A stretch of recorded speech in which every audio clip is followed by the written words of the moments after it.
The debate में आपका स्वागत है। हाँ, और आज हम बात कर रहे हैं विवेक अग्निहोत्री की आने वाली बहुप्रतीक्षित फिल्म द बंगाल फाइल्स पर।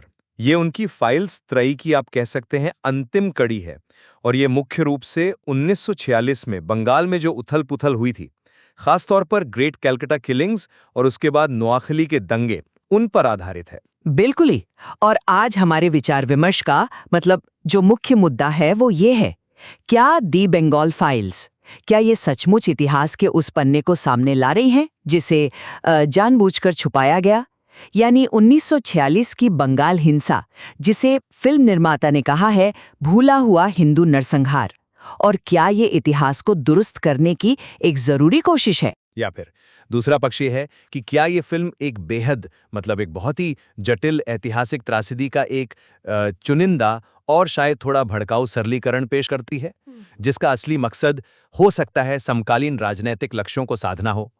और देखिए, आज की हमारी ये बातचीत जो है, ये उपलब्ध स्रोत सामग्री पर ही आधारित है, जिसमें फिल्म, उसका ऐतिहासिक संदर्भ और उससे जुड़े विवादों का विश्लेषण मिलता है। हाँ, तो मैं ये पक्ष रखूंगी कि ये फिल्म उन हिंदू पीड़ितों की दबी हुई आवाज़ों को सामने लाने का एक महत्वपूर्ण और मैं कहूँगी ज़रूरी प्रयास है, जिन्हें हमारी मुख्य धारा की जो ऐतिहासिक समझ है, उसमें अब तक कहीं न कहीं नज़रअंदाज किया गया है। और मेरा तर्क ये रहेगा कि ये फिल्म एक ऐतिहासिक जटिलताओं को ज़रूरत से ज़्यादा सरल बनाती है और शायद इसके पीछे एक समकालीन राजनीतिक मंशा हो सकती है। जैसा कि आपने कहा, स्रोत सामग्री में भी संकेत मिलते हैं। देखिए, मेरा पक्ष स्पष्ट है।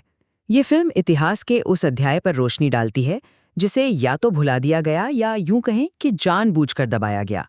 1946 के बंगाल में हिंदुओं का नरसंहार, जिसे मुख्य धारा के ऐतिहासिक लेखन ने, आप कह सकती हैं, पर्याप्त महत्व नहीं दिया। फिल्म का केंद्रीय दावा ही ग्रेट कलकत्ता किलिंग्स और नोआखली दंगों को एक सुनियोजित हिंदू नरसंहार के तौर पर प्रस्तुत करना है।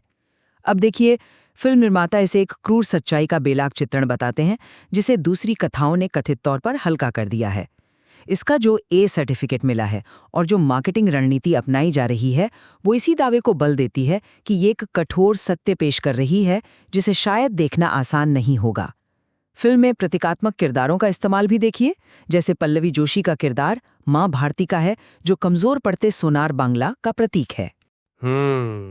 या फिर मिथुन चक्रवर्ती का वो गूंगा पीड़ित चरित्र, जो उस नागरिकता का प्रतिनिधित्व करता है जिसकी आवाज दबा दी गई, जिसे प्रताड़ित किया गया। ये सिर्फ किरदार नहीं है, ये गहरे अर्थ समेटे हुए हैं। और फिर फिल्म ऐतिहासिक तस्वीरों को रिक्रिएट करती है, जैसे मार्गरेट बार्के-वाइट की वो गिद्धों वाली तस्वीर, जो बहुत झकझोर देने वाली थी। ये अपनी कहानी को एक तरह की दस्तावेजी प्रामाणिकता देने की कोशिश है। और हाल ही में कोलकाता में ट्रेलर लॉन्च के वक्त जो विवाद खड़ा हुआ, वो क्या दिखाता है? मेरे विचार में यही कि ये फिल्म एक ऐसी दुखती रग को छू रही है कि कुछ ताकतें शायद इसके सच को सामने आने ही नहीं देना चाहती। आपके तर्क में हाँ भावनात्मक अपील तो है, लेकिन मैं इसे थोड़ा तथ्यों और ऐतिहासिक संदर्भ के आधार पर परखना चाहूंगा। पहली बात तो ये कि ये जो भूले हुए इतिहास का दावा है, ये अपने आप में थोड़ा समस्याग्रस्त है। जैसा स्रोत सामग्री भी स्पष्ट करती है, इन घटनाओं पर देखिए विस्तृत अकेडमिक शोध हुआ है, सरकारी जांच रिपोर्टें मौजूद हैं और उस समय की पत्रकारिता में भी इसका काफी जिक्र मिलता है। हाँ, ये बिल्कुल मुमकिन है कि आम जनता में, या जिसे हम पॉपुलर कल्चर कहते हैं, उसमें ये घटनाएं उतनी जानी पहचानी ना हो, लेकिन इसे अकेडमिक तौर पर दबाया हुआ कहना शायद तथ्यों की अनदेखी होगी। दूसरा और शायद ज्यादा महत्वपूर्ण बिंदु वो है हिंदू नरसंहार शब्द का इस्तेमाल। देखिए, हिंसा भयानक थी, लक्षित थी, इसमें कोई दो राय नहीं हो सकती, लेकिन नरसंहार जेनोसाइड शब्द का एक विशिष्ट कानूनी और ऐतिहासिक अर्थ होता है। इसमें अक्सर राज्य द्वारा प्रायोजित या एक संगठित समूह के द्वारा पूरी तरह से किसी समुदाय को मिटाने का इरादा शामिल होता है। ज्यादातर इतिहासकार इन घटनाओं को सांप्रदायिक दंगे यानी कम्युनल राइट्स के रूप में देखते हैं। भयानक दंगे थे जिनमें दोनों तरफ से हिंसा हुई। हाँ, ये हो सकता है कि किसी एक पक्ष का पलड़ा भारी रहा हो। ये वर्गीकरण हिंसा की भयावहता को कम नहीं करता, बल्कि उसकी प्रकृति को समझने में मदद करता है। नरसंहार शब्द का प्रयोग मुझे लगता है इस जटिलता को एकदम सपाट कर देता है। और जैसा स्रोत भी बताते हैं, ये मौजूदा राजनीतिक माहौल में खास उद्देश्य साध सकता है। हमें उस वक्त के हालात को भी नज़रअंदाज नहीं करना चाहिए, जैसे 1905 का बंगाल विभाजन और उसके बाद बढ़ता हुआ सांप्रदायिक तनाव, कैबिनेट मिशन योजना की नाकामी और फिर मुस्लिम लीग का वो प्रत्यक्ष कार्रवाई दिवस का विवादास्पद आह्वान। ग्रेट कलकत्ता किलिंग्स की शुरुआत भले ही लीग के आह्वान से हुई हो, लेकिन वो बहुत जल्द एक भयावह दो तरफा हिंसा में बदल गई, जिसमें हिंदू और मुस्लिम दोनों तरफ की भीड़ें शामिल थीं। और पुलिस की भूमिका भी, जैसा रिकॉर्ड बताते हैं, बेहद संदिग्ध रही। नोआखली के दंगे, हाँ, वो अलग थे। वहां हिंदू अल्पसंख्यक के खिलाफ लक्षित हिंसा हुई, जिसमें यौन हिंसा और जबरन धर्मांतरण के खौफनाक मामले सामने आए, और ये कुछ हद तक कलकत्ता का बदला भी माना जाता है। ये घटनाएं अपनी अपनी जगह पर बेहद दर्दनाक और जटिल हैं। इन्हें एक सीधे साधे नरसंहार की कथा में फिट करने से मुझे लगता है इनकी ऐतिहासिक सच्चाई शायद धुंधली हो सकती है। और निर्देशक का ये कहना कि वो वामपंथी पश्चिमी नैरेटिव के खिलाफ सत्य उजागर कर रहे हैं, ये भी कई बार आलोचना को पहले से ही खारिज करने की एक जानी पहचानी रणनीति लगती है। आप ऐतिहासिक संदर्भ की बात कर रहे हैं और वो जरूरी है, लेकिन क्या उस संदर्भ का इस्तेमाल उन पीड़ितों की कहानियों को कमतर आंकने के लिए किया जा सकता है? मैं ऐतिहासिक सटीकता के मुद्दे पर ही वापस आती हूँ। देखिए, फिल्म गोपाल पाठा मुखर्जी जैसे किरदारों को हिंदू प्रतिरोध के नायक के रूप में दिखाकर एक जरूरी सुधार करती है, ऐसा मेरा मानना है। उन्हें महज एक विवादास्पद शख्सियत कह देना उस वक्त उनके द्वारा निभाई गई भूमिका को मुझे लगता है छोटा करना है। जब रिकॉर्ड बताते हैं कि उन्होंने अनगिनत हिंदुओं की जान बचाई, एच.एस. सुहरावर्दी, जिन्हें उस वक्त कई लोग बंगाल का कसाई कह रहे थे, उन पर दोष मढ़ना ऐतिहासिक आलोचनाओं के अनुरूप ही है। डायरेक्ट एक्शन डे के दौरान उनकी निष्क्रियता और कथित मिलीभगत पर बहुत गंभीर सवाल उठे थे। फिल्म हिंदुओं पर हुई बर्बरता को साहस के साथ दिखाती है, और ये जो तस्वीरों को रिक्रिएट करने की बात है, ये महज एक सिनेमैटिक टूल नहीं है, बल्कि उस वक्त की भयावहता को प्रामाणिकता के साथ दर्शकों तक पहुंचाने का एक प्रयास है। ये उन पहलुओं को उजागर करता है जिन्हें अक्सर अकादमिक चर्चाओं में भी नजरअंदाज कर दिया जाता है। देखिए, गोपाल पाठा मुखर्जी की वीरता का चित्रण जो है, वो ऐतिहासिक जटिलता को अनदेखा करता है, ऐसा मेरा मानना है। स्रोत सामग्री, जैसा आप भी जानती हैं, उन्हें एक बहुत ही जटिल और विवादास्पद व्यक्ति के रूप में चित्रित करती है। एक तरफ वो रक्षक थे, हाँ, लेकिन दूसरी तरफ कुछ वृत्तांतों के अनुसार वो एक गैंग लीडर भी थे जो खुद हिंसा में शामिल थे। तो उन्हें सिर्फ एक नायक के रूप में प्रस्तुत करना एक सरलीकरण है जो शायद फिल्म की कथा के लिए अनुकूल हो, लेकिन पूरी तस्वीर नहीं दिखाता। सुहरावर्दी की भूमिका पर लगभग सर्वसम्मति है कि वो निंदनीय थी, बिल्कुल, इसमें कोई बहस नहीं, लेकिन पूरी त्रासदी को सिर्फ उनके द्वारा रचा गया नरसंहार बता देना, उन व्यापक सामाजिक राजनीतिक ताकतों को, आपसी हिंसा के उस चक्र को और प्रशासन की जो पूरी विफलता थी, उसको नजरअंदाज करना है। और मैं फिर से उस नरसंहार लेबल पर आऊंगा। यह अकादमिक सहमति से परे है। इतिहासकार इस शब्द के इस्तेमाल को लेकर सतर्क क्यों हैं? क्योंकि यह अक्सर एक विशिष्ट इरादे और संगठनात्मक संरचना की ओर इशारा करता है, जबकि 1946 की हिंसा, खासकर कलकत्ता में, वो बेहद अव्यवस्थित और बहुस्तरीय थी। आपका ये कहना कि इतिहास दबा हुआ है, ये भी मुझे लगता है उन अनगिनत शोध कार्यों और किताबों का अनादर है जो इन घटनाओं पर लिखी गई हैं। ये दबा हुआ नहीं है। हाँ, शायद इसे याद करना हम सबके लिए असुविधाजनक जरूर है। चलिए, अब फिल्म बनाने के पीछे के इरादे और जो तकनीकें इस्तेमाल की गई हैं, उन पर बात करते हैं। विवेक अग्निहोत्री, जिसे सत्य सिनेमा कहते हैं, उसका एक स्पष्ट लक्ष्य है उन ऐतिहासिक नैरेटिव्स को चुनौती देना जो उन्हें एक तरफा या पक्षपाती लगते हैं, और ये एक ज़रूरी हस्तक्षेप हो सकता है। फिल्म की जो हाई पिच शैली बताई जा रही है, हिंसा का जो ग्राफिक चित्रण है, क्या वो उस भयावहता को दर्शकों तक पहुंचाने और उन्हें उस सच्चाई के प्रति जगाने के लिए ज़रूरी नहीं है? स्रोत बताते हैं कि फिल्म दोहरी समय सीमा यानी डुअल टाइमलाइन का इस्तेमाल करती है। ये सिर्फ एक नैरेटिव डिवाइस नहीं है। मेरे विचार में ये अतीत के अनसुलझे दर्द को आज के मुद्दों से जोड़कर एक शक्तिशाली तर्क प्रस्तुत करती है। और जो शुरुआती स्क्रीनिंग से खबरें आ रही हैं, जो अत्यधिक सकारात्मक प्रतिक्रिया मिल रही है, वो क्या दिखाती है?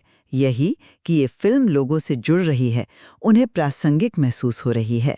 हाँ, लेकिन जिसे आप सत्य सिनेमा कह रही हैं, उसे कई आलोचक, जैसा कि स्रोत सामग्री में भी दर्शाया गया है, अग्निहोत्री सिद्धांत, अग्निहोत्री डॉक्ट्रिन के रूप में देखते हैं। यहाँ इसे स्पष्ट करना जरूरी है, अग्निहोत्री सिद्धांत से आलोचकों का मतलब है सिनेमा का इस्तेमाल एक सीधे राजनीतिक हस्तक्षेप के हथियार के तौर पर करना, जो दुनिया को स्पष्ट रूप से काले और सफेद में बांटता है और अक्सर एक खास किस्म के हिंदू राष्ट्रवादी दृष्टिकोण को आगे बढ़ाता है। फिल्म की शैली, जैसा कि शुरुआती रिव्यूज में वर्णित है, आपके चेहरे पर गुस्सा भड़काने के लिए डिजाइन की गई, ये सूचना देने से ज्यादा सनसनी फैलाने वाली लगती है। दोहरी समय सीमा का विश्लेषण स्रोत में इस तरह किया गया है कि ये अतीत और वर्तमान के बीच एक सीधा कारण और प्रभाव वाला रिश्ता गढ़ती है, जो ऐतिहासिक तौर पर काफी जटिल और बहस का मुद्दा हो सकता है। ये महज अतीत को याद करना नहीं, बल्कि वर्तमान के लिए एक राजनीतिक तर्क बनाना है। और कोलकाता की घटना जैसी विवाद, क्या ये वाकई सच को दबाने की कोशिश है, या फिर जैसा स्रोत इशारा करते हैं, ये एक सोची समझी मार्केटिंग रणनीति का हिस्सा है, जिससे फिल्म के पक्ष में एक माहौल बनाया जा सके कि देखो सच बोलने वालों को कैसे रोका जा रहा है।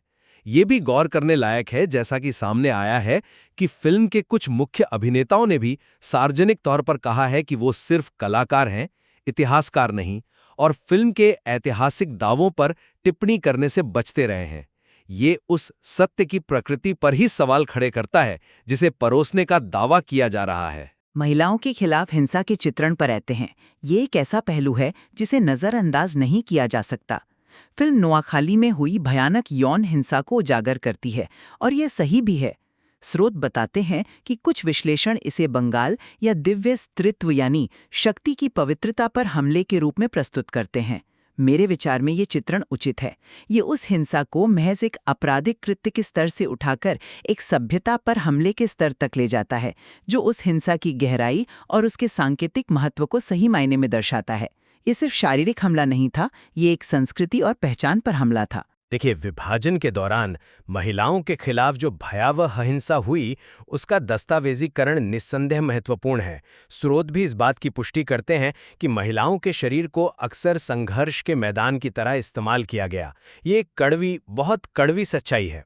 हालांकि जैसा कि स्रोत विश्लेषण करते हैं, इसे धर्मशास्त्रीय रूप से स्वीकृत युद्ध रणनीति, दिव्य स्त्रीत्व को अपवित्र करना जैसी शब्दावली में प्रस्तुत करना, ये एक शक्तिशाली लेकिन संभावित रूप से हेरफेर करने वाला अलंकारिक उपकरण, एक रिटोरिकल डिवाइस हो सकता है। ऐसा करने से क्या होता है? ये कथा को सांप्रदायिक हिंसा के ठोस ऐतिहासिक, सामाजिक, राजनीतिक संदर्भ से हटाकर एक आध्यात्मिक, लगभग मिथिकीय सभ्यतागत युद्ध का रूप दे देता है।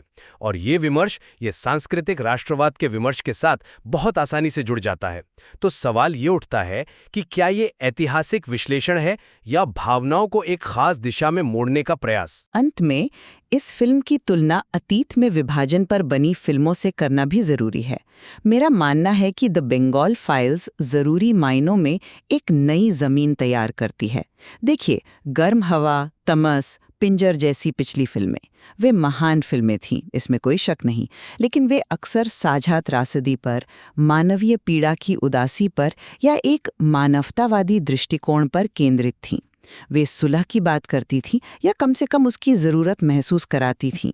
द बंगाल फाइल्स, जैसा स्रोत बताते हैं, शायद पहली बार इतने स्पष्ट रूप से हिंदुओं के खिलाफ हुए विशिष्ट ऐतिहासिक अपराधों के लिए जवाबदेही की मांग करते हुए एक अभियोगात्मक, एक प्रोसिक्यूटोरियल स्वर अपना रही हैं। ये उन पहलुओं पर ध्यान केंद्रित करती है जिन्हें पिछली फिल्मों ने या तो नज़रअंदाज किया या बहुत ही नरम अंदाज में पेश किया।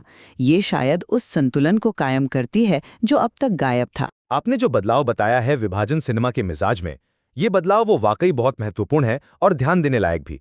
पिछली विभाजन फिल्मों का जो सूक्ष्म, अक्सर मानवतावादी स्वर था, जो साझा आघात पर, इंसानी जटिलताओं पर और किसी न किसी रूप में सुलह की जरूरत पर जोर देता था, उससे हटकर एक अभियोगात्मक, यहां तक कि स्रोत जिसे प्रतिशोधात्मक यानी रिट्रीब्यूटिव मोड कह रहे हैं, उसमें यह बदलाव महज एक सिनेमैटिक स्टाइल का अंतर नहीं है। जैसा स्रोत सामग्री की तालिका तुलना और निष्कर्ष दर्शाते हैं, ये बदलाव शायद हमारे समाज और राजनीति में चल रहे एक बड़े बदलाव का प्रतिबिंब है और उसे बढ़ावा भी देता है। मतलब सुलह की बजाय ध्रुवीकरण की ओर झुकाव। ये इस गंभीर खतरे को उजागर करता है कि ऐतिहासिक दर्द और घावों का इस्तेमाल समकालीन विभाजनों को हवा देने के लिए किया जा सकता है। ये सवाल खड़ा करता है कि क्या हम इतिहास से सीख रहे हैं या उसे वर्तमान की लड़ाइयों के लिए महज एक हथियार बना रहे हैं।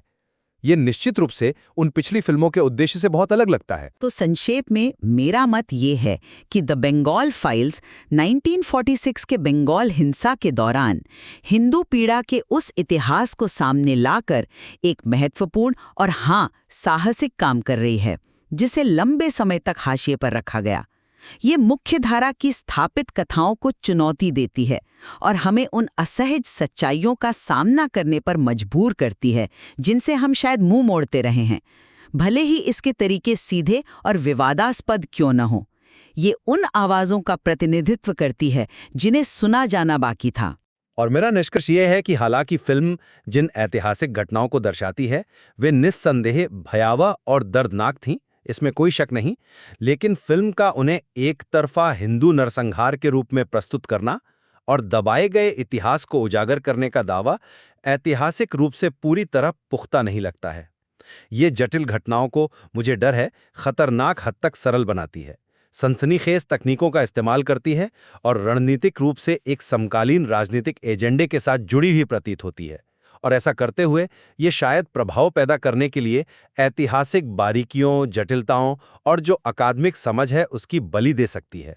जाहिर है इस बात पर हमारी असहमति बनी हुई है कि ये फिल्म मुख्य रूप से इतिहास को फिर से सामने लाने का एक ज़रूरी काम है, या फिर ये एक राजनीतिक उद्देश्य से प्रेरित प्रस्तुति है जो इतिहास का, कह सकते हैं, चयनात्मक उपयोग करती है। बिल्कुल, और ये बहस हमें इस महत्वपूर्ण सवाल पर सोचने के लिए प्रेरित करती है कि इतिहास को, खासकर जो दर्दनाक इतिहास होता है, उसे सिनेमा में कैसे याद किया जाता है और कैसे दर्शाया जाता है।